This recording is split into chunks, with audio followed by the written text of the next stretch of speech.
right, I think we're back on. Welcome to the stream.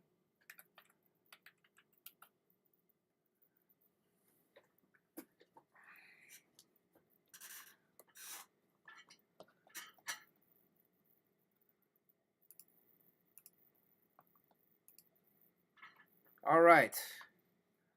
Hello. Are we back?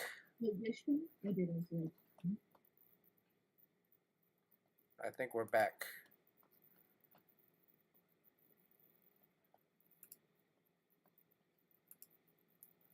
Hello, Sean. I'm here. All right. Let's see here. Let me get my camera settings.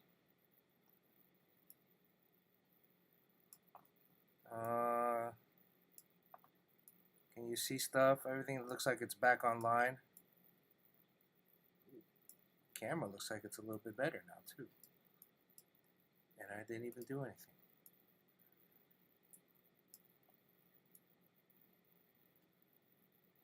All right. Let's see. Everybody else back online? Are we good? In chat? Welcome to the stream, Sketch Fighters. I'm Bernard Chang. Co-host is Sean Chen. Mr. Chen, professional comic book artist.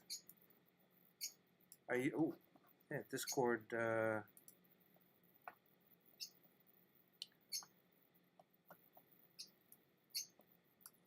Discord is cutting out now. Switch. This is probably.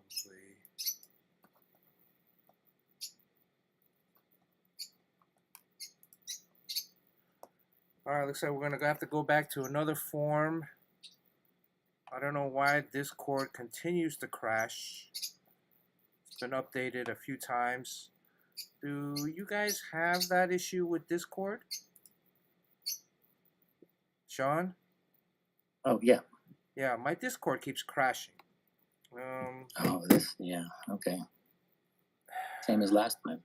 Yeah, and sometimes it works for a little bit, and then sometimes it crashes. I have no idea why. Does anybody know? Why Discord keeps crashing? Are you on Discord or are you on? Yeah, I mean you're on Discord, and your Discord doesn't crash. No. Do you have it like on auto update? Have you updated it, or I'm suspecting it's because I updated it. I did not update.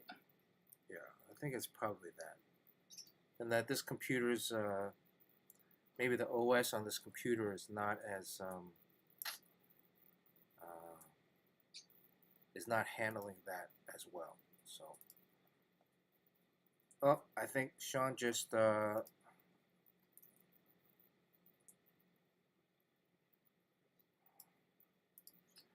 right, I'm gonna go back. I'm gonna go to my backup Discord plan, and that's the. This is kind of like the. I have to spend some time nowadays in the next couple weeks, in the next month. I'm gonna have to like refigure out this whole OBS thing. Hello? Okay, speaker. Can you hear me? I can hear you. All right. Okay. So yeah. So at some point I'm gonna have to like reconfigure this whole OBS, figure out how I had it, because before I was using my mic. I have like a microphone. You know, I have a whole setup, and now I'm resorting to using the Discord for my phone. What if isn't there like a thing where I can get people as a guest from the Twitch?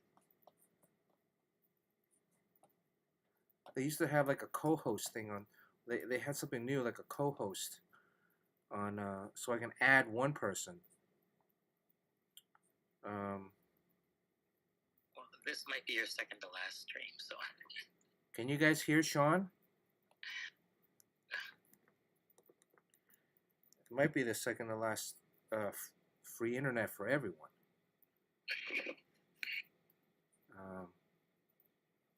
It's kind of ironic. I think everybody that's kind of rooting for a particular party because they're hating on on the commies. This country might turn to that. I don't know. What do you think, Sean? You think life is going to be normal after November 5th? I don't see how it can be. I mean, the two sides are so divided and so different. So I don't know what's going to happen, and the fact it's happening so soon. All I know is the stock market does not like uncertainty. I think the stock market is going to continue to skyrocket. I don't think it's going to ever crash at any point unless somebody hacks it. The stock market at this point is on an automated trajectory. I mean, do you have any stock market friends, Sean? Yeah, when they say, like, I mean, it doesn't really matter who's president. It seems like it doesn't really affect the markets too much. I think in the beginning, there's a lot of optimism, so people kind of like a new president, and then the market does well for a while. So it's too complicated to pin anything on one president. But I mean, I remember growing up in you know, I was very political when I was in high school. And you were a young Republican. I was a young Republican. I was a student government president. I was the editor-in-chief of the school newspaper. So I had basically the dream, right? I controlled the press, and I was a student government president.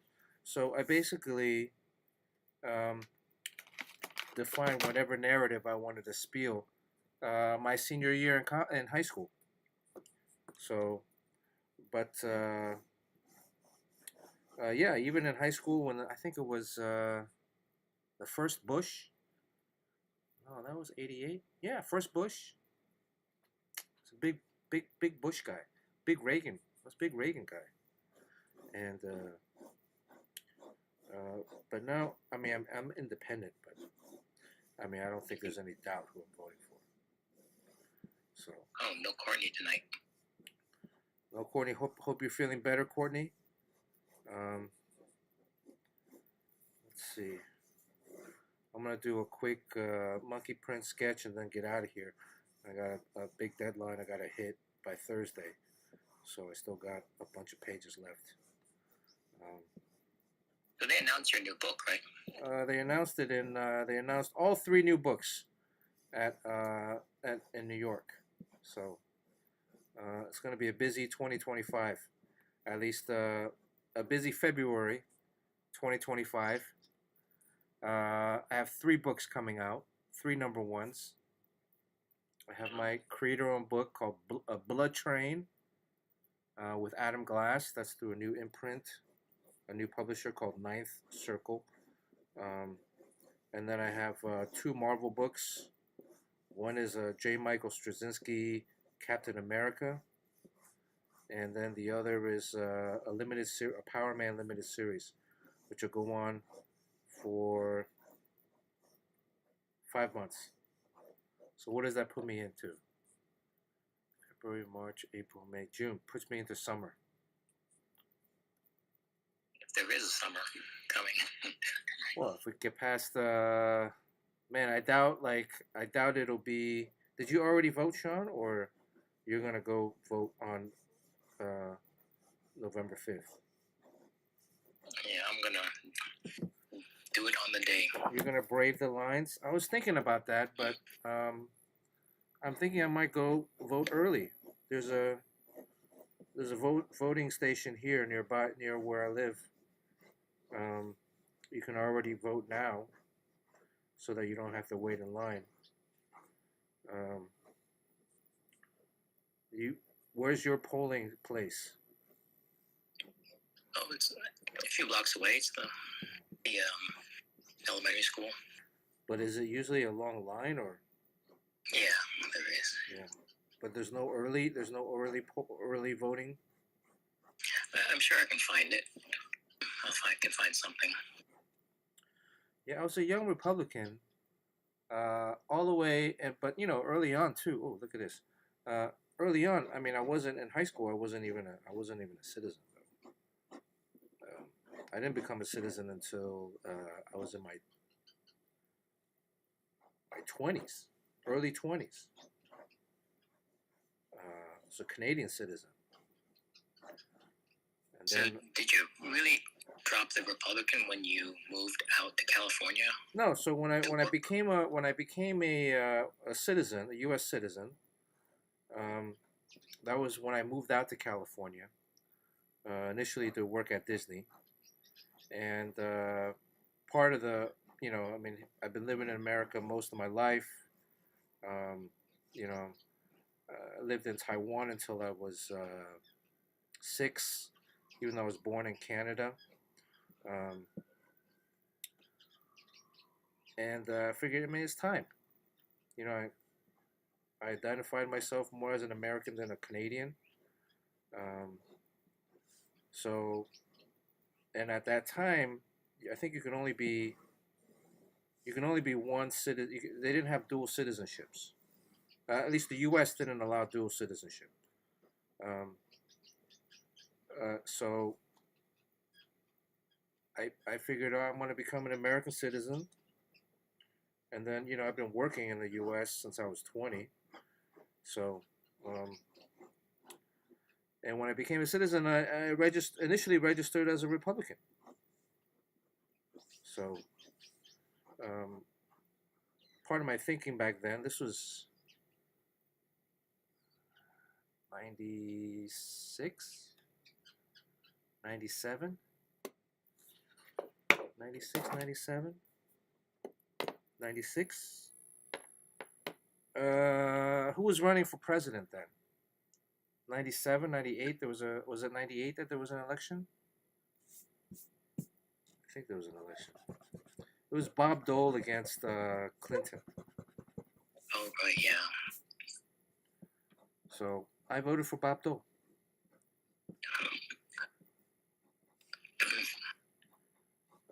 And my main voting uh,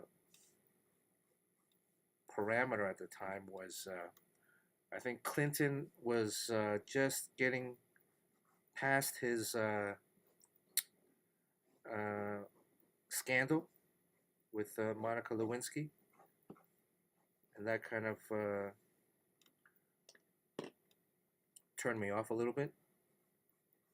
And then taxes. That was my big thing.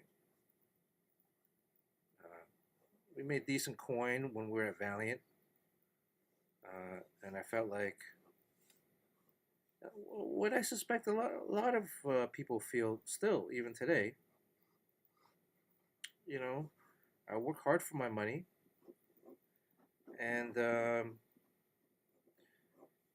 being a comic book artist, you're well. There is one piece of news, I guess, in the comic book world. Um, did you hear the ruckus about our buddy Greg Capullo? Oh, um, was it have to do with a colorist? Well, it was a tweet that he posted, and then I think whether the tweet got taken out of context or the tweet was in context to that, I think that could be, I don't know, interpreted in a particular way. Um, Well, what do you think he's trying to say? Because it seems out of character because he's always been like a really nice guy. yeah, I And think. I Well, can't see him. well, what did he say? I mean, he said, folks, kids, if you want to be a comic book artist, you're gonna have to work off. He often works 12 to 16 hour days, 7 days a week, in order to make deadlines, in order to, make comics. And the initial backlash that I saw was from people saying that, well, that's not healthy. That's the company's taking advantage, and boomer shut up kind of thing. Where um, why is this old man telling us, you don't have to you don't have to work 12, 16 hours a day. That's not good for your mental health or physical health. I didn't hear any of that stuff. This is because I'm not on Twitter, but all I heard was that one pull quote where he didn't have any sympathy for his colorists who couldn't make the deadlines, and he says, well, deadline pressures aren't for everyone. Like, the guy's soft. Yeah. You know. I didn't see that one. I mean, I did see that one afterwards. I didn't see that one initially. All the ones that I saw initially were bashing Greg about working 12 to 16 hours, and there was a particular ex-mainstream editor, one of your not so favorite persons, who was like, who had over-exaggerated it, saying that, oh, working 17 or more hours. Again, Greg said 12 to 16. This person said 17 hours to overemphasize. It's a tactic, right? Somebody says one, you say two. And even like before, people will say half the country. Well, it's not really half the country. It's only 30% of the country, really, in reality. But it's maybe half of the vote. So that person was like, oh, no one should be advocating working 12 to, or in their person's voice, 17 hours for a profession that doesn't pay hardly anything. Yeah, I mean, it's strange. I mean, it's a generational thing, because I see no problem with that, because I think it's what we grew up with, and that's what you do today. But really, like, from having kids, and I know that's considered a toxic work environment, and you can call the Department of Labor and report these people for requiring for not paying enough for that amount of work, and that's something that's kind of relatively new. But I thought, like, abusing your workers is something that's part of the comic book industry. Well, look, I think part of it is and I looked up some of the people that were criticizing Greg, some supposed comic book artists. You look at their work, well, obviously they didn't put in, I don't even think they put in 6 hours of work a day. So to me, part of that is, yes, would it be ideal? That's why, like, so many comic book artists go into, or try to, at one point, I don't know if it's still happening, but there was a exodus of comic book artists that went into the entertainment business, into like storyboards and concept design and video games, because in those industries it's much more regulated and even unionized. So the number of hours that you're working per day on the job is set, and anything over that is overtime. Whereas what we do in terms of monthly comics or mainstream comics or even comics in general, there is no union, there is no guidelines. Just get it done when it's done. So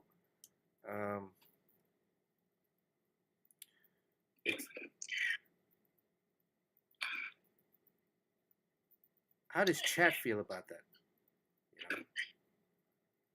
We're also on YouTube. Thank you, Jojimbo. If you're just watching for the first time, hit the follow button, even though this might be the second to last stream ever. You never know. They're still holding out for a glimmer of hope.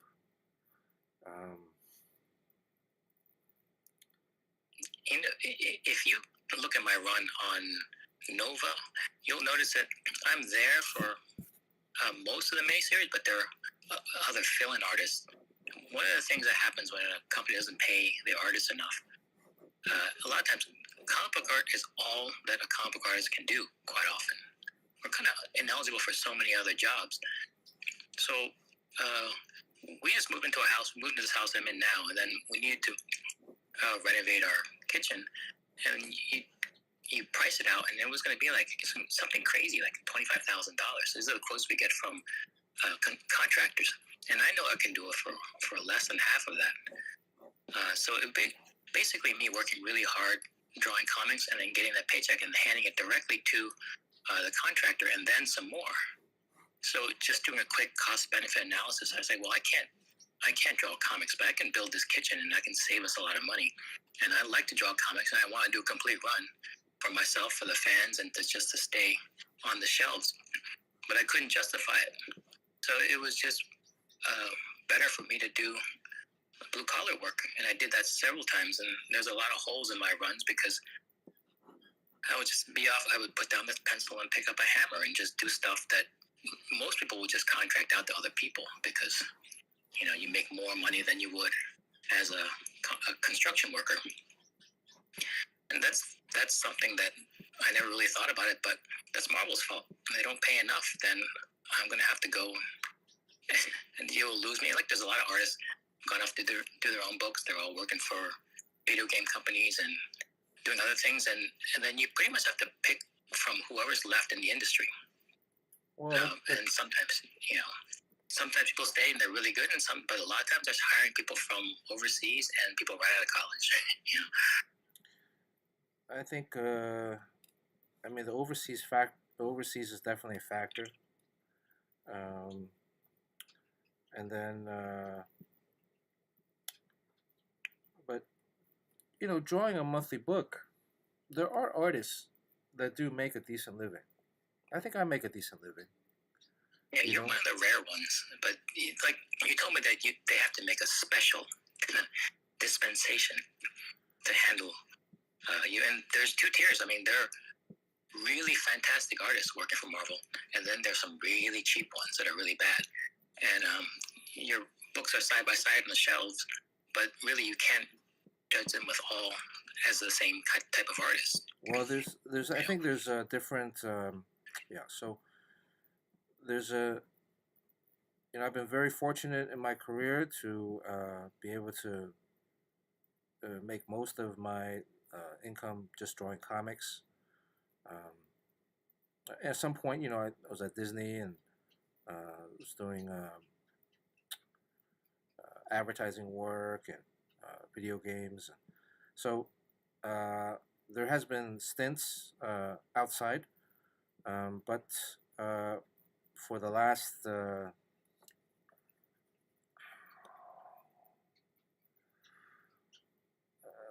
since my DC run, which started I think 2008, 2009, I've been primarily about 80 to 90% comics, and if you add like comics based related additional projects, like I would do like a comic book for the United Nations or a comic book for something else, or just drawings for comic book drawings for other projects like the Ciara album cover, which are all slightly comic book related. It's all fairly. Oh, what am I getting at? Well, one thing I noticed is that, first of all, you can draw really fast, and that's extremely rare. And the quality doesn't seem to go down when you draw really fast, and that's, I think, something that you may never really appreciate. But I figured it out once that you draw 5 times faster than I do. So quite often when you're, out in the souk in Morocco at night, I have to draw because I gotta find every single moment to draw. So I bet if you could renovate a kitchen, you would have done that and that kept your monthly book going. And I think that's one of the things is you can draw fast, and you also I think you're an only child, and you have lots of dependents. Well, I mean not lots, but you have dependents, which is yeah. And there is no messing around. If this career doesn't make the money, you'd have to leave because. But there's no way I could take care of as many people as you do on this salary at drawing at the pace that I do. Well, so I do understand where Greg is coming from, because, I mean, just to give you an idea of like what my schedule is like these days, um, I do have to sleep. So when I was younger, I would only sleep like 4 hours a day and take naps in between, but basically 4 hours a day. And I was like drinking a lot of Diet Mountain Dew, Diet Coke, um, for the caffeine burst. Uh, and now, I need to sleep at least 7 to 8 hours a day. So, um, because if I sleep like 5 or 6, the next day I'm really like a zombie and nothing really gets done. Um, but then how I manage work is it's very irregular, and I work nowadays. I work basically. I'm up about 18 hours a day, 18 to 20 hours a day. I'm up. Out of that 18 to 20, I'm working like about 16. Wow, Uh, that is against the law. so, and then I basically work until I get tired, and then I sleep. And I haven't set my alarm. So when I go to sleep, when I wake up is when I wake up. So last night I went to sleep at 9 in the evening, 8:30 in the evening, and I woke up. Actually, I woke up like at 7 in the morning today. So I did sleep 10. I slept 10 hours last night. So today I feel a little bit more energy. So I'm actually going to have to stay up tonight and work and try to finish at least a couple pages. Um, so the hours of which I'm up shift because of the 8 hour sleep increment, right? And it pushes your day. So if I'm up from 8 to like midnight, then I'm usually up past midnight to like 1 or 2, and then I have to sleep 8. Then I wake up at 10 the next day, and then I work all the way up through whenever I'm working through, and then if I go to sleep at like 3 or 4, I gotta sleep until noon, and then so it shifts. And usually Wednesday is the night that everything kind of resets because Wednesday night I go and I play basketball Wednesday night, and usually after I play basketball I'm exhausted, so I do have to hit the sack after I come home, take a shower, um, and then it kind of starts up again. So and then every one day of the week I do work extensively for 20, sometimes even more than that. Last week there was a day where I was up like over 24, 26 hours. Wow, that could be the worst schedule of any comic book artist, right? Well, I guess maybe there's some people in Japan that can give you a run for money, but that is and then you're in your 50s too, so I don't really know if this is something that's sustainable. Yeah, it's not sustainable. And a lot of times when I'm working, I look at it and I'm like, this is not a sustainable model. And it's only look, my girlfriend's in Taiwan, so when I'm here, I'm by myself. When I was married and my wife was living here, when we were living together, it was a much different schedule then. Um, and then even before that, I would try to break it up. I would have a different working schedule where I would work in the morning, go exercise in the afternoon, then work again at night, where I would break down the working day into two. That allowed me to see a lot of the mistakes that I was making drawing wise. But Here's something I never really thought of, but you take, like, if say someone doesn't believe that you should be working that long, that the industry is predatory if you're doing that, regardless of whether that's right or wrong, one thing is for sure though, you draw that much in your lifetime, you'll get pretty damn good. I mean, you'll get better than the person who has more work-life balance. Yeah, I mean, it is this, again, the theory of the 10,000 hours, which, I well amassed that at an early age, and but it's always a continued growth. So 10,000 hours is only enough to get your foot in the door. There's another 10,000 hours, if not more, to quote unquote master the craft or maintain the craft, right? And oftentimes you go to I go to sports analogies. Kobe Bryant was one of the greatest players ever. Even in his later stages in his career, he was still at the gym in the mornings and at the gym in the evenings, and constantly focused around basketball and learning new moves and other moves. And so there is a particular dedication to the craft. I think that's why also I get offended when I see artists young artists that don't grow, that don't explore, that don't challenge themselves. First time chat, procrastinate night. I thought Greg meant that if he doesn't do it, someone else will. What is that? That's what I saw. Well, Greg Capullo said like it sounded like if this artist can't hack it, I'll find other colors. And none of this sounds like Greg to me. I was wondering what he was saying because it was taken out of context, but he doesn't seem like the type of guy who would ever express shit like that. Yeah, I mean, I think if you look at Greg, I mean, there are not a lot of people in the comic book industry that have drawn as many comics, and I mean drawn as many issues.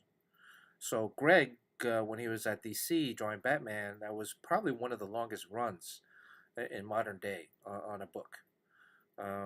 And there's a lot of comic book artists. Again, we just got back from New York Comic Con. There's a lot of comic book artists. The artist alley was packed. It's filled with hundreds of artists. But not all of them are working at the same time, and not all of them are drawing a monthly book year in and year out. Most of them, hardly any of them. Right, most of them are drawing like an issue here, a couple issues there, maybe a miniseries.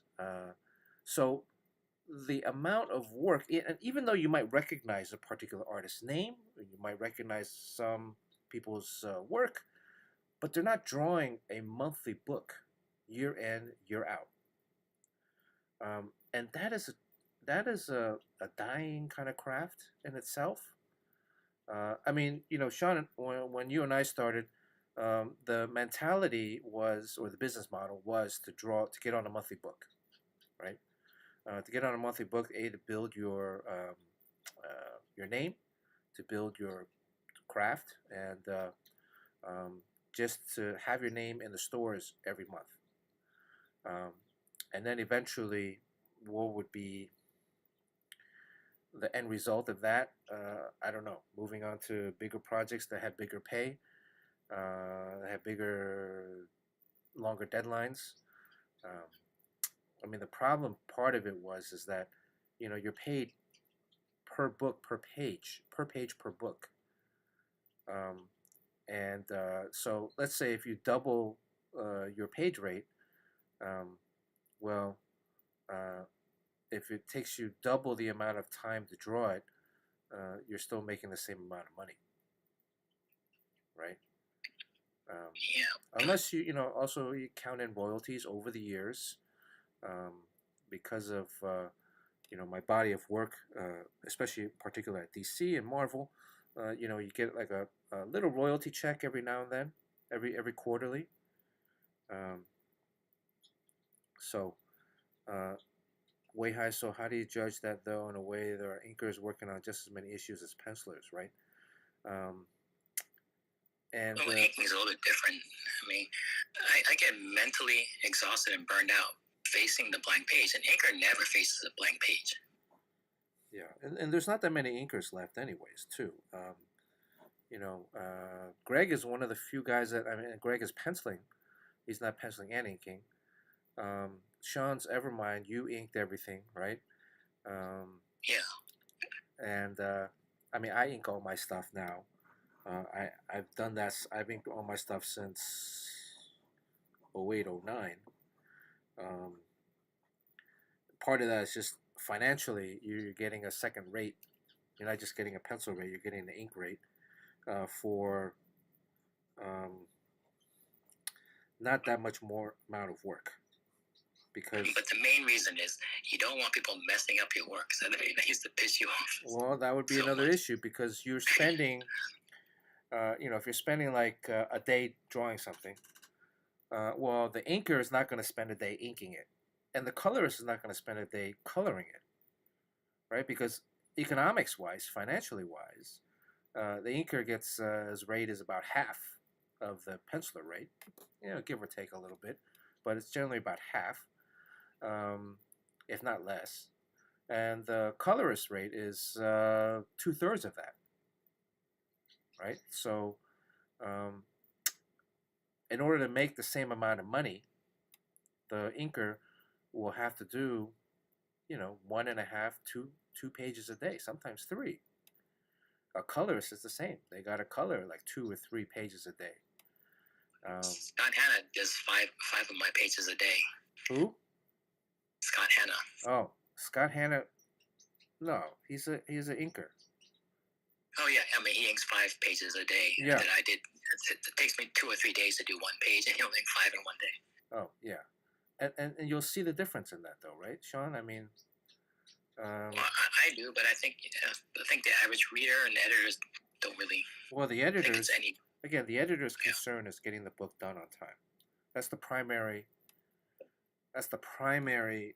If you had to break it down into different things, getting the book done on time is probably the most important, right? And getting it done on time with a certain level of quality.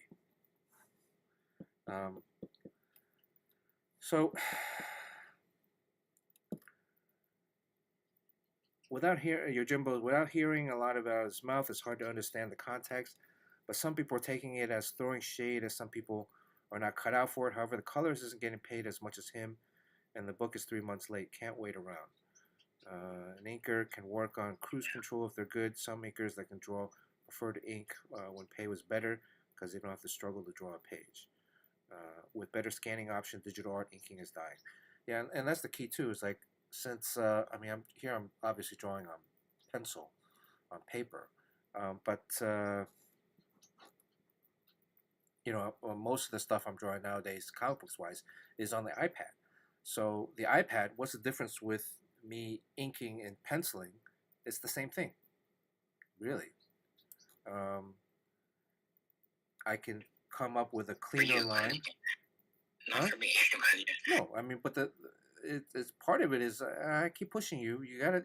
One of these days you'll jump on the bandwagon, Sean. But it's the same thing.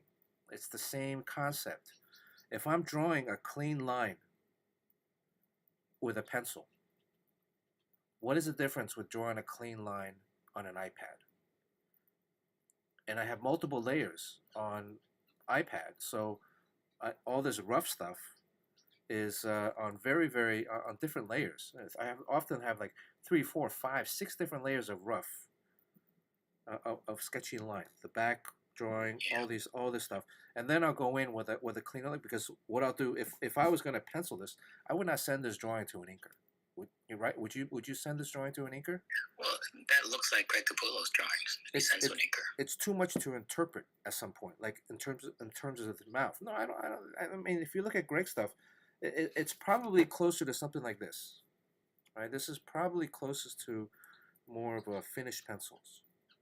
This Green Lantern drawing. I don't know. I mean, you look at it's very loose, but. Well, he's also maybe in between. He's also worked with the same inker for many years, right? So, Jim Lee has worked with Scott Williams. So also, when you develop a rapport with a particular inker, you can, I don't want to use the term cut corners, but there's a working method that you've kind of established. If I'm going to draw a couple lines here, the inker will kind of understand what I'm trying to do. And then oftentimes part of it is the inker is probably carrying a little bit more weight on those instances. But going back to what you said earlier, yeah, part of that too was jumping into inking was that I was very dissatisfied sometimes with when the inks would come back. because they would not be what I had intended, and I'm spending all this time trying to craft up the perfect line, um, and they're just trying to get the page done. So um, it's really just economics at some point too, right? Um, Dr. Midnight, by inking your own work, do you find the inking moves quicker than the penciling phase? It's not necessarily the same. I think um, it's. I mean, inking is a little bit. The whole process is a little bit faster overall because then my pencils are not as finished as if I were to hand it off to someone else, right? Because this is translation. Working with someone else, you're also hoping that they'll interpret.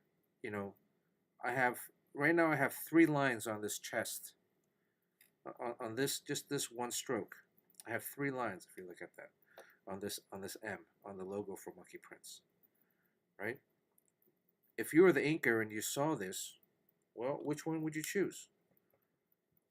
You know, I would have to go in and erase it, clean it up.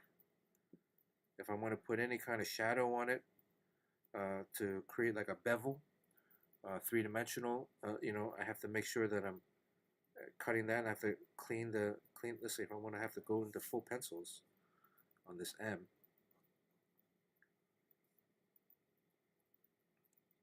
How would you? How would I have to do that? So even in that, you look at the contrast. You know, there's a thinner line here, and there's a thicker line here. Well, I didn't really intend that thicker line.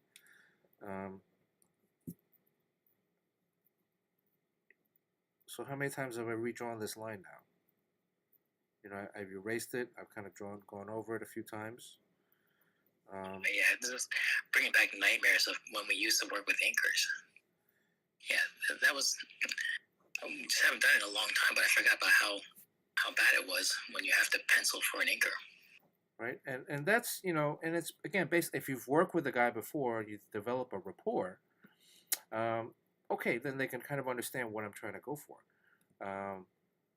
But a lot of times, sometimes, you know, they're bringing in inkers just to finish it. And if it's just a, you know, a couple issues, you by the time you actually find a rhythm with the person, you're done with the project already. So, you know, I think, anyways. So when I first saw the tweet, I saw it in the context of thinking that it was a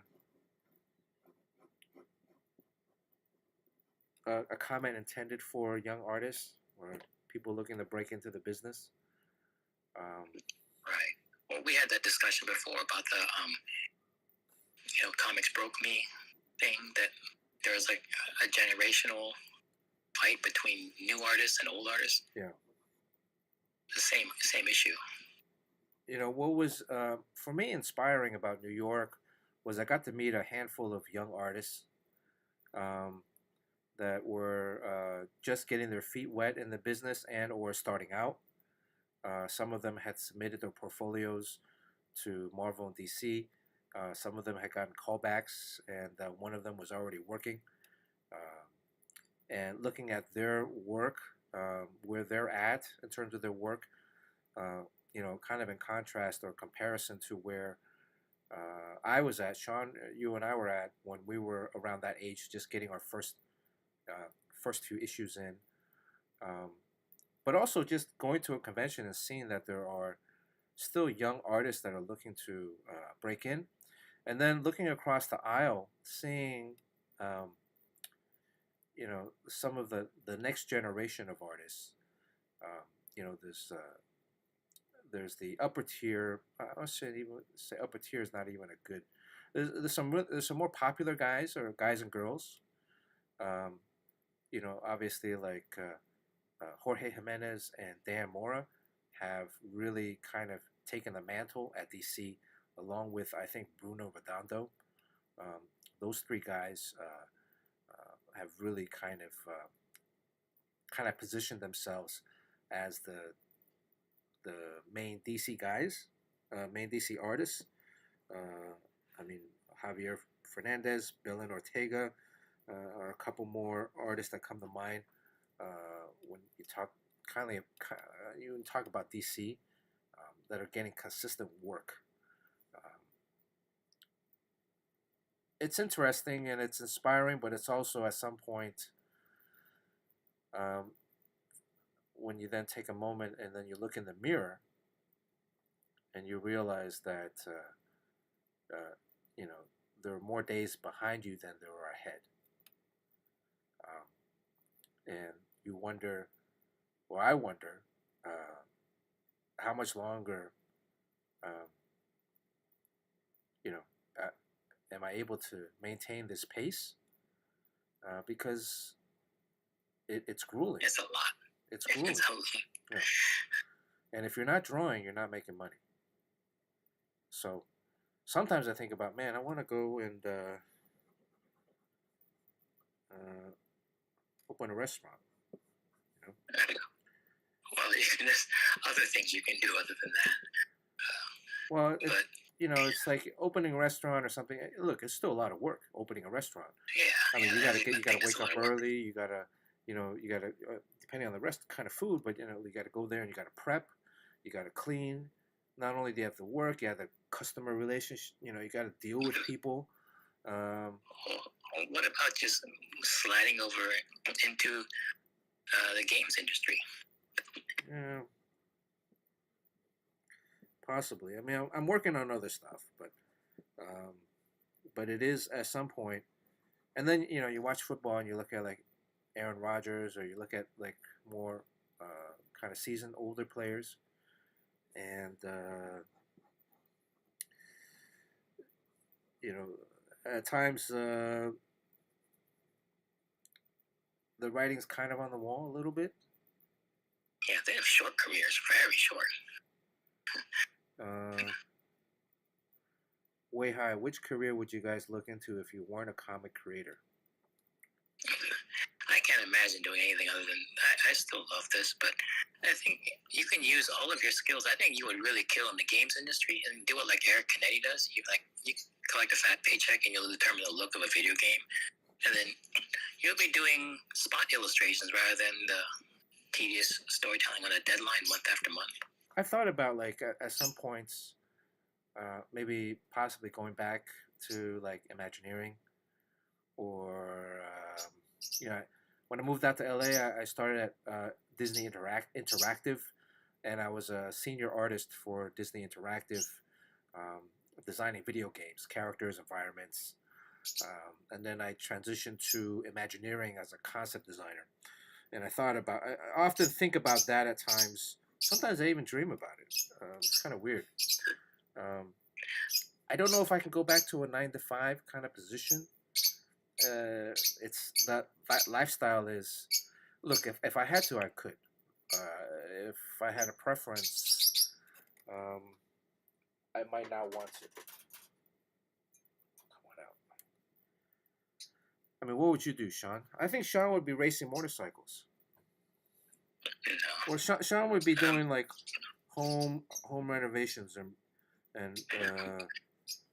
Probably that. I think there's enough work just like renovating homes for all of my New York friends, and that would be a handsome living. It'd just be like a lot of hard work. But I'm lucky that I can do this, and then I certainly don't make that much money at all. It's kind of shocking how little I make. I make about as much as some guy who works at McDonald's, but I think because of relentless saving was when I was younger, this is the work that comes from drawing is like less than 20% of my annual income. So I'm able to just draw very, very slowly like I do, and then work on create our own book very, very slowly, and not have to worry like doing it on some sort of deadline, which is tough.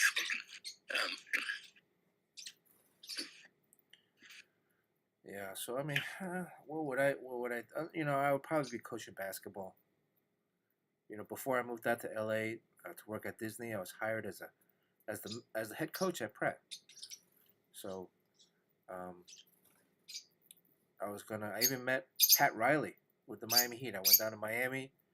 I had a meeting with Pat Riley um, to kind of get like a little bit of an insight as to what made him so great as a coach. Um, and then ultimately, I decided to move out to LA to pursue a career in art or design, um, thinking that later in life I can always return to coaching with much more wisdom under my belt. I would have been 20, 25, 24, 25, college basketball head coach. So I often dream about that too. Somewhere out there in an alternate universe, there's a different version of me that's. I mean, it's kind of funny because I always thought like, oh, there's going to be a lot of stress if I became a basketball coach, and then I lose all my hair because I used to have like a lot of hair, and I lost all my hair anyway. So who the fuck, somebody should have time traveled back and tell me, hey, you're going to lose your hair anyway, so you might as well. Well, you can still, you don't have to be young and fit to coach, right? I mean, coach can be really, really old. So Yes, you can. time to still do that. Yeah, but it's also like I look back. I the other day I was like looking through some old stuff, cleaning out one section of the studio. Believe me, the studio's still a mess. And I found like some of these notes that I wrote as an assistant coach, and I would scout other teams and set up game plan. I was like, wow, I was really into it. I was really like intricate and detailed. Now, when you're just relegated to watching sports, it's a much different experience. And even when I watch sports, it's very different than I guess because I'm analyzing. So what would I do at this point if I was coaching? What's the deficiencies on one team versus the other player versus the other? So I don't know. If you do Imagineering, can you make me your sidekick? I can mechanical engineer. Wait, hi, man. You should, yeah. I mean, if you're interested in Imagineering, they have all different kinds of jobs for engineers, architects. I just did concept design, so I really had no engineering or architecture involved in that aspect. Dr. Midnight asks, should an artist on comics make sure they have a good contract lawyer? I do think, look, if you're going to, Dr. Midnight, most of the comic book artists, they don't have a contract. They just have a work for hire agreement. You do want to read it. You do want to understand what are your rights when you're getting into it. But if you get a gig at Marvel or DC, you're going to have basically a work for hire contract, but it's an invoice that you sign. Right? It's pretty standard. I did at DC sign a contract at some point, and the Marvel work that I'm doing is under a contract. So when Sean and I were at Valiant, we were offered exclusive contracts. The Marvel contract is not an exclusive contract, but when we were at Valiant, we were offered exclusive contracts. So I had hired an attorney to review.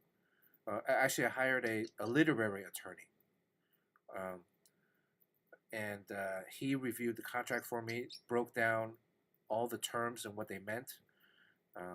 And a good lawyer, he's going to tell you to read the contract yourself too, so that you try to understand what the language or the lingo is and what are the terms. It's not like you just, like with an accountant, you just hand over numbers and then he somehow comes back with magic, right? The lawyer is going to tell you to read the stuff, and so it does behoove you to kind of read contracts. At Disney, I had a contract. And the contract were all like stipulated for years and renewals and what the salary, what the terms were. So it is good. I think if you're going to self-publish, you're going to be signing a contract definitely with a publisher. And so in those regards, it might benefit you to hire an attorney on two points. One is to understand the terms that you're signing or agreeing to. And then the other is for the attorney to negotiate for you. for better terms, as opposed to you going and negotiating yourself. A lot of times, artists are much more introverted, and so you don't want to like ask for more because you don't want to, I guess, piss off the publisher. But a lawyer can ask for more, and the lawyer is just acting on your behalf, but in your best interest. So, what are your thoughts, Sean? Yeah, lawyers are not as expensive as you think. Like you can hire a pretty decent one, just to look over your contract. If it's a standard like boilerplate thing, they can kind of look through, make sure there's no red flags. Um, I often don't do that, but that's just me. I mean, you really should. And a lot of times, if you're a comic book artist, yeah, there's a lot of lawyers who like comic books, and they'll do it just to get free art. So there's that. Yeah, I mean, I think there's like two main comic book lawyers, comic book attorneys, and they're all both Ken Levin and shit. I just had the other guy's name in my. What's his name? Yeah, I forgot. But it was just in my head. Oh shoot! Well, was it Spencer something? Yes, it was like an S something. Not Spencer Beck. That's the art dealer. Something like that, yeah. But yeah, either that or again, if you're self-publishing, you're dealing with a publisher like a Scholastic or a Penguin Random House or something like that. Getting a literary agent or an attorney that understands that IP is definitely, and they can work on a per contract basis or percentage basis.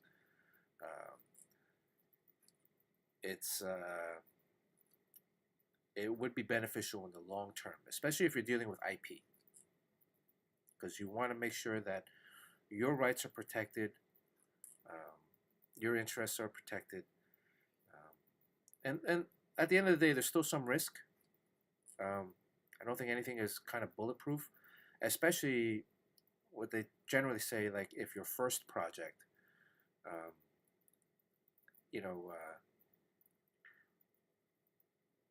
what was the Mike Judge? Who's Mike Judge? The guy that created Beavis and Butthead. Yeah. Like on Beavis and Butthead, he didn't make that much of a killing, but they made the killing on the second project, which was the King of the Hill. King of the Hill, right? So, a lot of that happens, right? But definitely, I think it would be beneficial to get an attorney, or have someone review your contract that's reviewed contracts before, and it could just be a few $100, but it would be well worth it. Yeah, absolutely. Because I've also been on the flip end of that situation where somebody's owed me money and didn't pay me, and then I had to get a lawyer anyways, and sue the guy. And then suing the guy, the whole fantasy about suing people is that, oh, you're going to get your money right away because you're right. Well, yeah, I mean, I was right. The guy owed me a bunch of money, but when you have to get a lawyer involved, and the amount was more than small claims court. Small claims court is, do you know how much small claims court is? 9,000 and below, I think. 9,000? I thought it was like 10 or 12. Well, that was a long time ago. Yeah, so it's not like a ton of money, but so if you have a small claims court where someone owes you, if it's 9,000, every state is different. Let's say if it's 9,000, then you can file a small claims court suit, and you go before a judge, and you actually cannot bring a lawyer to that hearing. But if you sue someone else, you're gonna have to first arbitrate, try to come up with a settlement. That's why so many companies settle. At the end of the day, you're not going to get all the money that you're owed, and it takes a lot of time. It takes years, months to years, before you reach any kind of settlement, depending on how evil the other party is.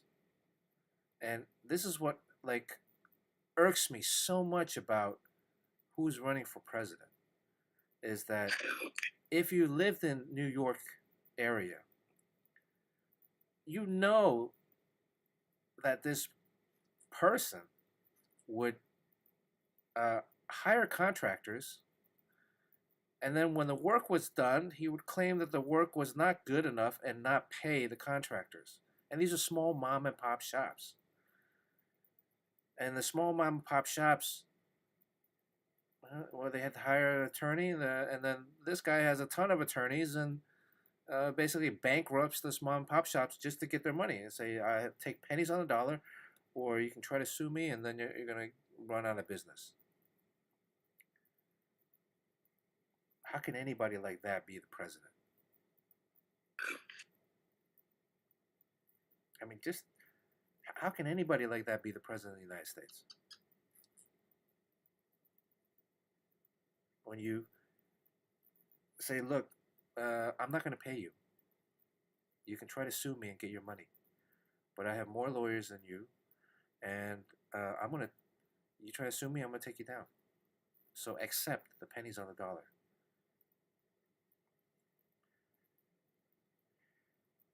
Sean, am I lying? Is this not the truth? Yeah, it is. Yeah.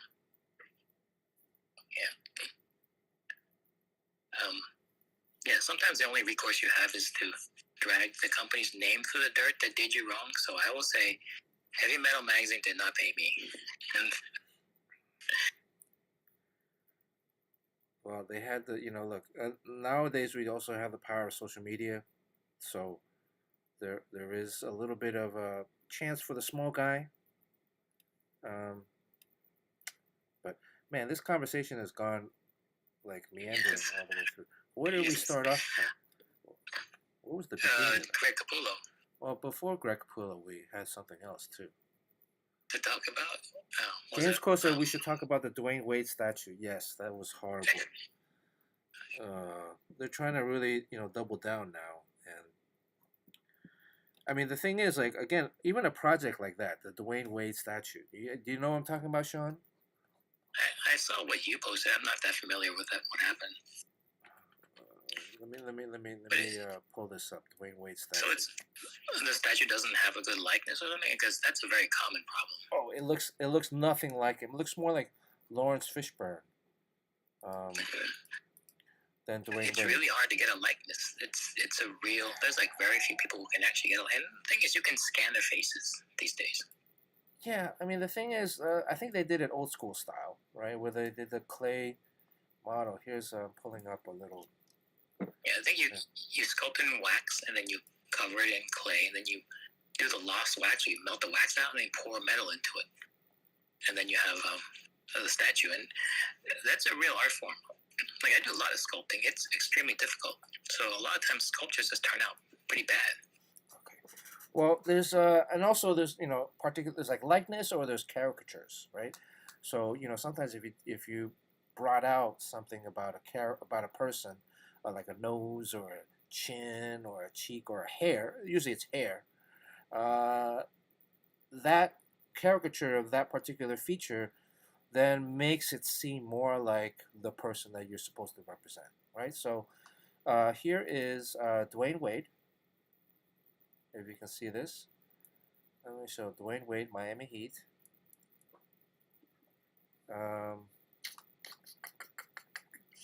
yeah, when you're sculpting like texture for the hair or the beard, how do you capture that in bronze? So it just becomes more jaw, right? Look, and hey, I've had to draw particular people or likenesses, and it's not an easy thing,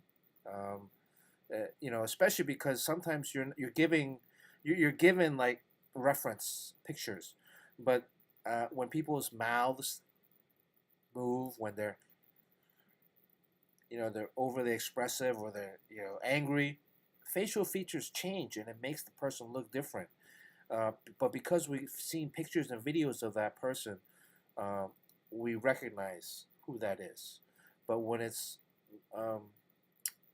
monumentalized? No, when it's what is the term? Immortalized?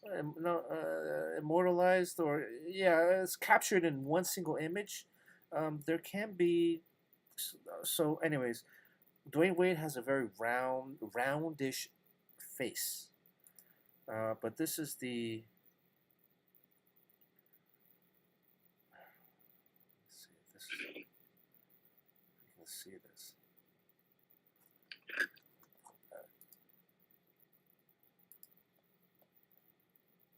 It looks like a lot.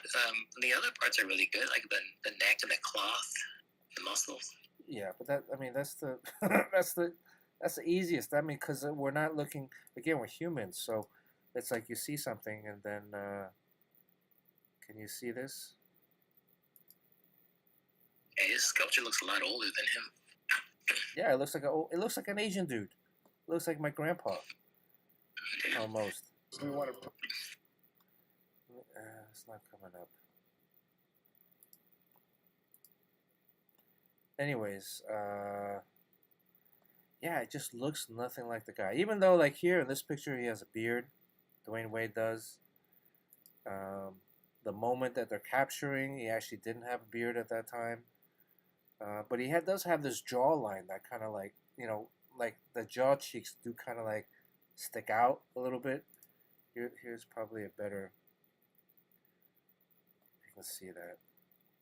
So the guy is sculpting from photographs, right? Because you can't really get the guy there. Yeah. So now the Heat have gone on this publicity blitz, where they've posted behind the scenes in the studio with Dwayne Wade and the sculptor. But you just look at this, like you look at this comparison, right? And the two very different people.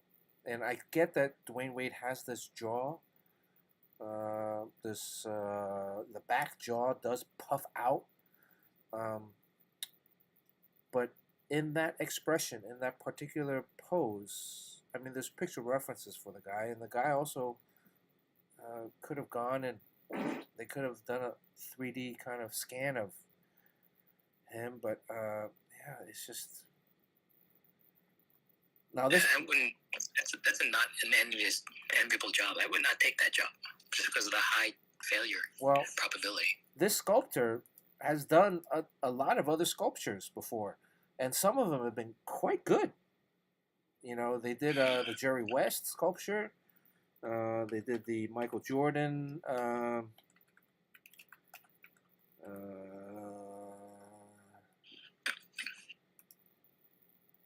Look at this one.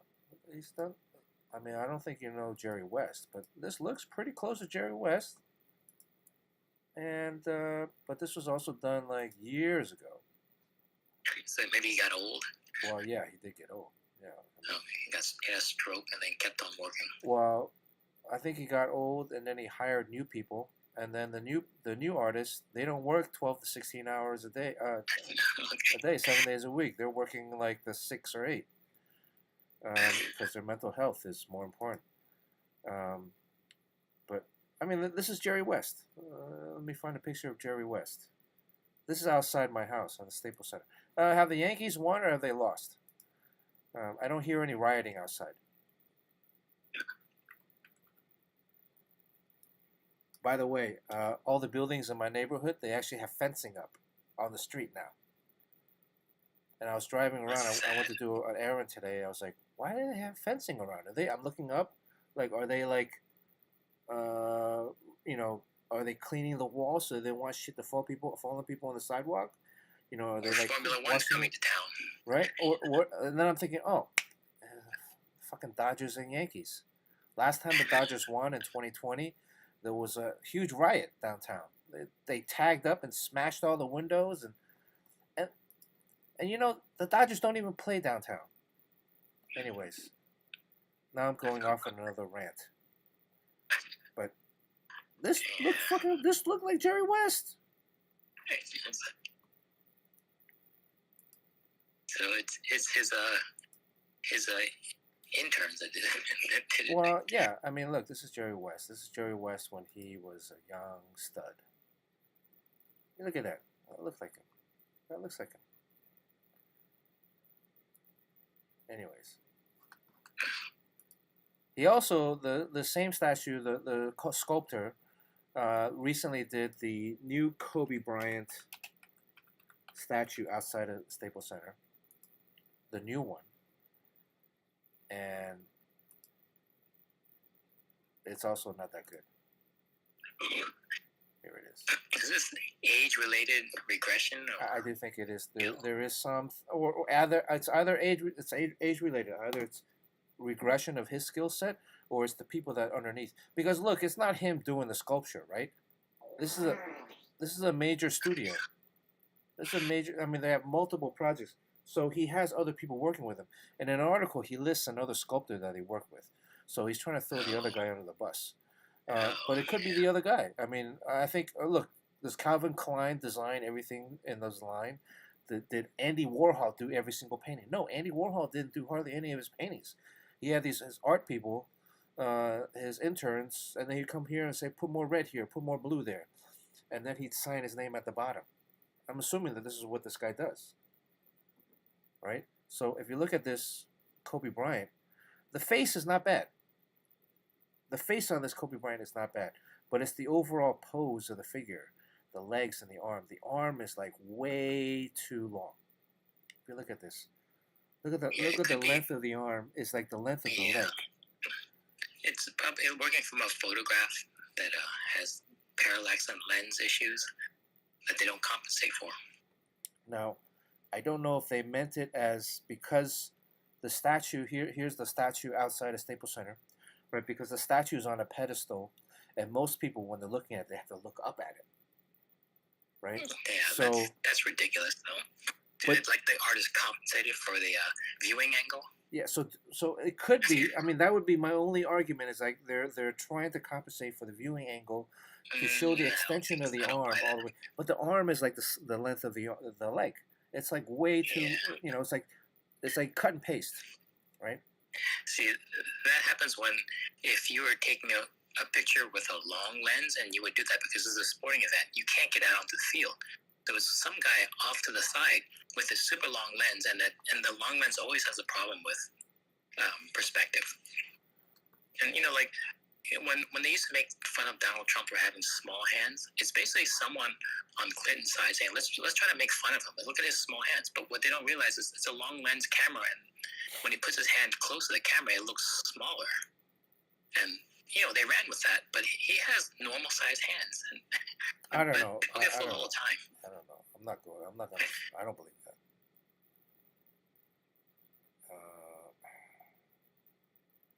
So, what was the name of the sculptor? Anyways, that sculptor's got to be more careful. And he should at least look at it when it's done, right? Well, look, it took them a year to sculpt this, or they started commissioning it earlier in the year, I think. So, and deadline issues. And you know, they also do a bunch of other sculptures. Here it is. Okay, making of. All right. They should just call Todd McFarlane. Todd's people are really good at that. Yeah, so here, okay, so this is the picture of the studio, the making of the sculpture, right? And you can see the huge life-size, actual size sculpture. Oh, yeah, there's a photo behind it. Right? Now, this version is not bad. Actually, the face does look a little bit better than like Dwayne. And you can see the photo behind it. They somehow composited that photo, or they grabbed that photo from somewhere. And then they have other composited smaller photos under adjacent to near that horizontal bar that's coming across, right? So they did some kind of 3D turnaround. And let me click. So here they show a little video, the posing up. That's the photo reference that they're using. There's actual Dwayne Wade is there at the studio looking at it. You know, is examining it. Here he's telling like, oh, maybe have one arm higher or lower. That guy in the white hair, that's the sculptor dude. But again, I don't think he's sculpting it. It's the other guy, his assistant. Do you think that's a wig or? A white hair wig. Yeah, I think it's a wig. So. Those are the shoes. I've seen different variations of that too. I've seen another pair of shoes in another picture Well, markup. That do you think they work like the old masters do? Like, or like the big famous artists will do the head and the hands, and then you have all the students just do the robe and everything else. I do think there is maybe some of that, but you look at this. Like obviously, we'll see that's not the old man spraying or like I don't know what this process is. If that's already bronze and they're curing it, or if that's the clay. I think that's the bronze already, right?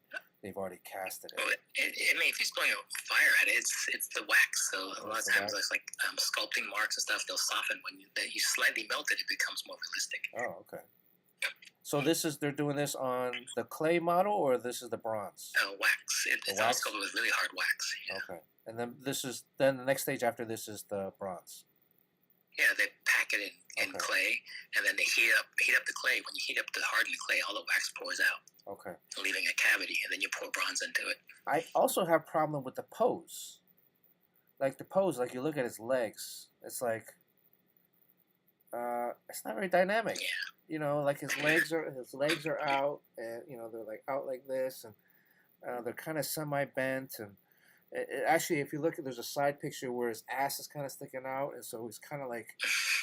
Well, they're beholden to the photograph, so that was an actual pose that it's in like a mid shot or something like that. So it's what when we as comic book artists, we don't work in such detail that we can't change things. But I think if they start moving things around, then they kind of lose their ability to, like, the different muscles will knot up, and they quickly lose it. So they just play it safe and just duplicate the photo exactly. So here's the same guy that's blowtorching it, painting it now. I guess this might be the actual. I don't know if this is the actual final cast. Yeah, it's gotta be. But I'm wondering, like, I didn't know they paint statues these days. There is like a slight color on the uniform, and the Miami and the 3 are in white, so it stands out. Actually, I thought that was kind of cool. But they don't touch any of the face with paint, right? No, yeah. So, maybe it's the lighting. I think maybe some of it is the lighting, but. Well, he seems happy with it. I mean, the guy himself, right? Well, until his friends told him it doesn't look like him. Yeah, I mean, look, I love the Miami Heat. I think they're a tremendous organization. I was a ball boy for them, and I look at the Miami Heat and I see the people that are, and these are pictures of Dwayne Wade. They still have some of the same people that started on day one. Still working with the team. Andy Ellisberg, who is the senior VP of player operations, or he's basically the guy that makes all the moves, along with Pat Riley. He's been there since day one.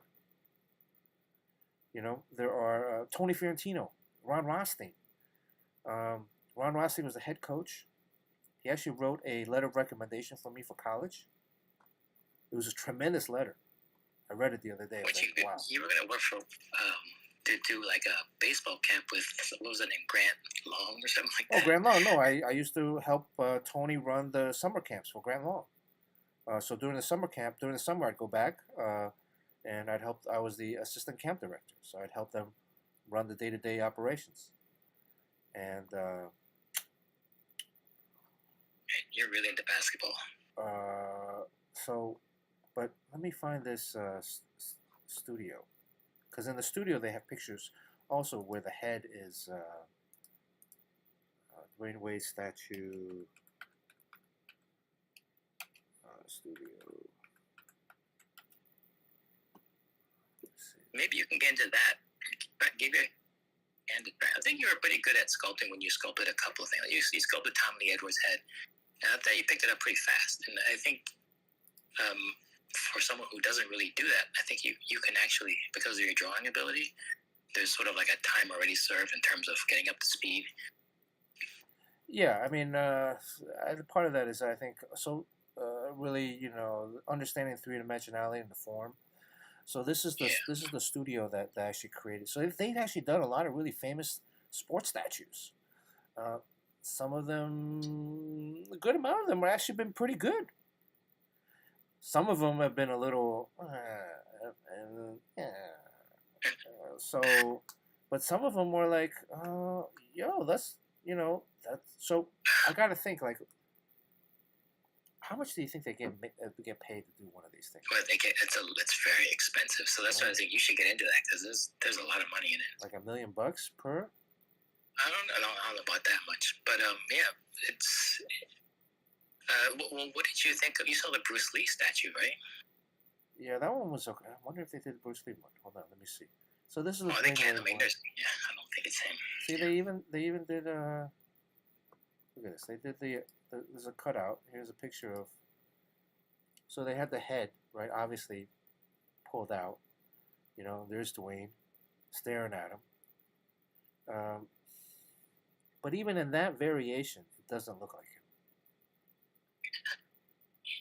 He seems to be down with it. Let's see. He does other sports. Did they do the? Do you think he did the Bruce Lee one? I doubt it because isn't that one in where is it? San Francisco or is that in Hong Kong? Chinatown. There's one in Hong Kong. Oh, he did Ray Kroc, McDonald's. There's one that I saw that they did. It was like, oh, like the human pose. It was like, oh man, they obviously got one of the interns to do this one. Yeah, there was one of like that soccer player, right? Oh well, it was really bad. Oh yeah, Cristiano Ronaldo. I don't think. Yeah, I don't think they did that one. But that one was horrible, and it's like, oof. Yeah, I think it's a dying art. I mean, that the age of the handicraft and the master and apprentice system is gone. So I think it's just the state of the art.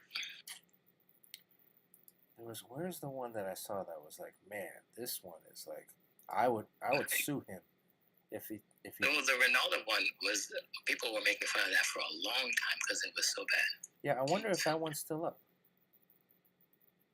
Is it still up? Yeah, they somewhere? probably took it down.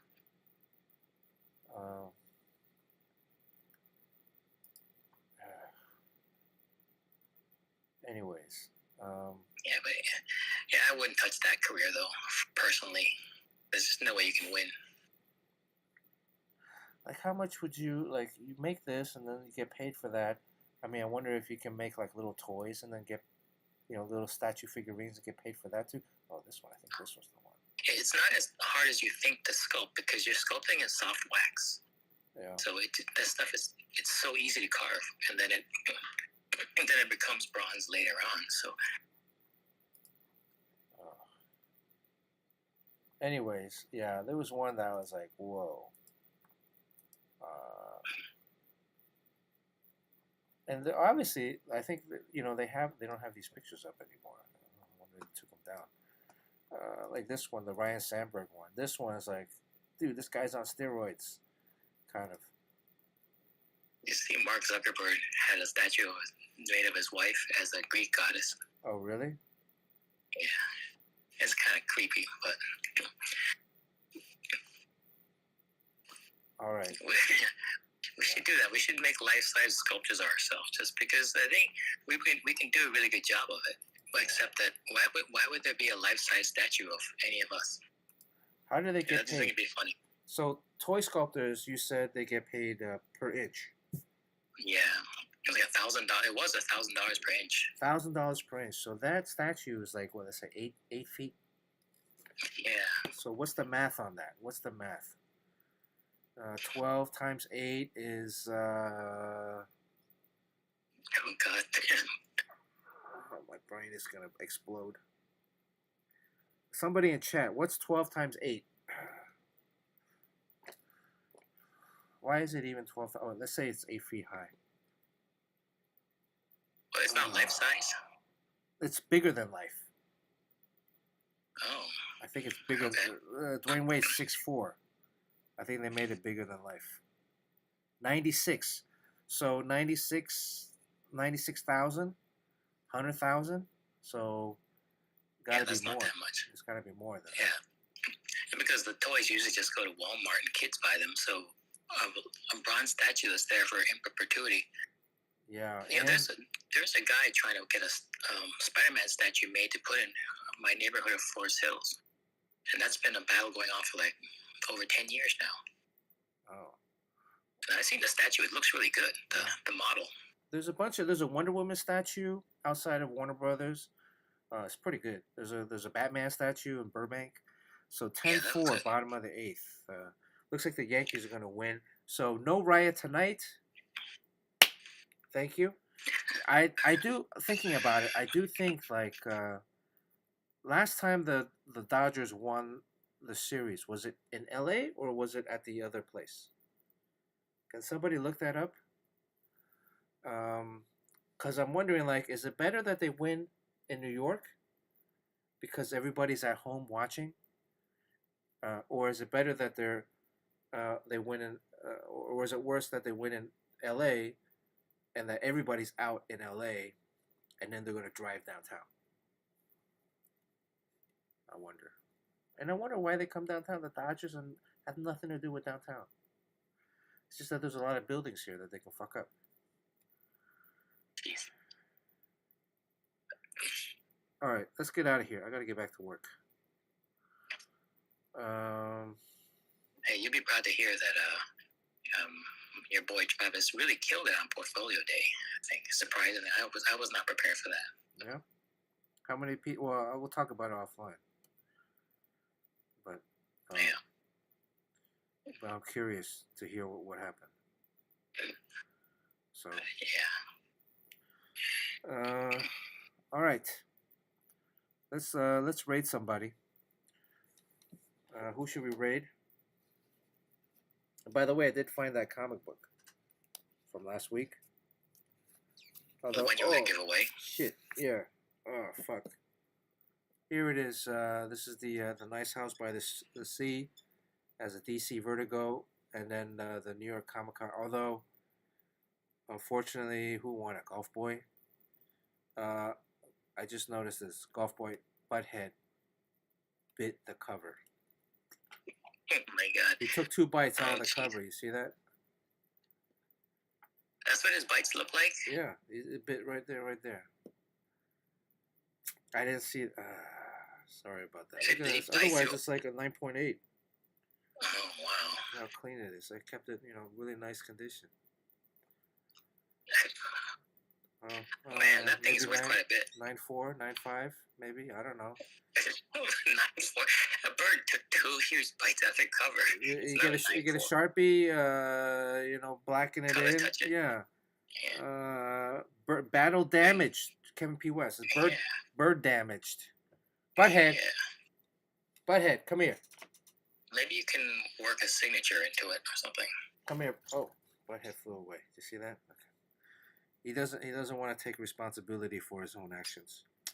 But Golf Boy, this is yours. Once I finish reading it, let me put it. See, that's the importance of CGC. Okay, that would not have happened if it was slapped. I wonder, has anybody gone in a CGC costume for Halloween? That's such a thing. Well, I mean, if you make you get like a plastic thing, put and then the thing is, you got to go not just as one person. You go with and maybe you go as the cover for Final Amazing Fantasy 15. Spider-Man, like you're the head of Spider-Man, right? And then something like 9.8, and then you get a buddy to go the same cover, but like they're like 8.2 or something or 4.1, right? That would be hilarious. That's very difficult. The two of you would be like and if you get a third person in, right? That's like a 1.2. I mean, I think the 1.2 would get more phone numbers from girls that night. Right. He looks like he's been in a fight. Yeah, and I think that would be hilarious. Blues Boy thought it was Antoine Walker when he first saw it. That's actually a good one. Blues Boy, that's a good one. Antoine Walker. Yeah, that's a good one. Sean doesn't know Antoine Walker, but I don't know. Dr. Midnight, me and the other art students in high school didn't like Warhol, and I still hold the opinion. Yeah, look, fine art is a particular market. It's not necessarily like the artist slaving away 12 to 16 hours on something. Do we have anything to give away today? I'm gearing up for the 200th episode to give a bunch of stuff away, but we may not get there, right? Well, we might not get there. The end of the world might be next week. Next week might be the final one. I don't know. We'll see. We'll see. I still hold out hope, but I don't know, man. I mean, what did you think of the rally in New York I didn't City? watch it. I didn't watch it, but what was the vibe like in the city? I don't know.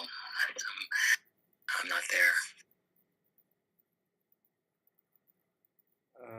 11-4 final. Okay, so there's another game, no sweep.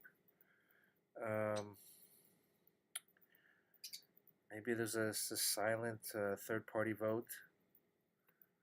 Maybe the youth will get out, but even the youth, I don't know. I don't really have a lot of high hopes for the youth. Yojimbo, who should we raid? Yojimbo says, not sure about the vibe, but those assholes left a lot of trash. Yeah, you see the pictures of the trash that were left by their supporters. I gotta think a lot of that is manufactured. You know, like they're bussing people around.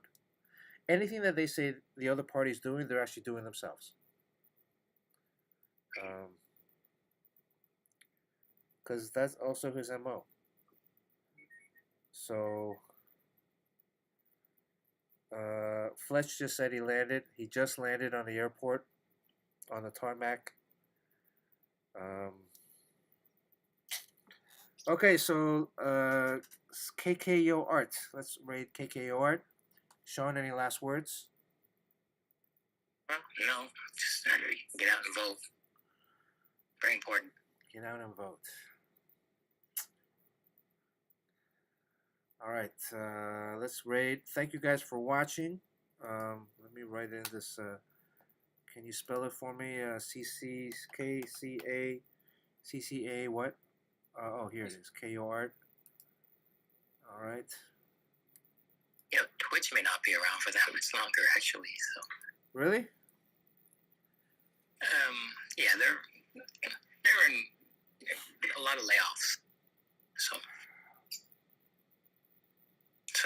who knows what's going to happen? And they might revert back to a gaming stream, gaming only. So I mean, it's all rumors. Yeah, this kick. But look, I also am curious about this discussion about inflation. Shit, let me stop this raid, Sean. Okay. I got Yojimbo here. Yojimbo's a smart guy. All right, inflation is a thing, right? So I certainly felt it. But if the other party promises that they're going to stop inflation or they're going to lower inflation, what does that mean? What do you think that means, Sean? Do you think that people think the price of so eggs are like how much right now? I forgot. $5? I don't know. I don't buy eggs that often. Let's say something. Let's say something. 3 or 4 years ago, 2020 was like $5, and now because of inflation, it's $8. Do you think that people think that thing that's $8 now is going to go back down to $5? Sean? I think that's what they're thinking would happen. Yeah. Do you think that thing is going to go back down to $5? It never does. I mean, it's never going back down, right? That's just. I mean, that price is just going to be the price. It's just not going to go up as fast. Oh, it looks like you rated. Oh, we rated. Okay, all right. Oh, shoot. All right. Did we really rate? Well, yeah. I'm looking at this other guy's stream. He's drawing. Oh, I guess we rated. All right, let's get out of here. See you guys. I guess we rated. See you guys later. Happy holidays. Happy holidays.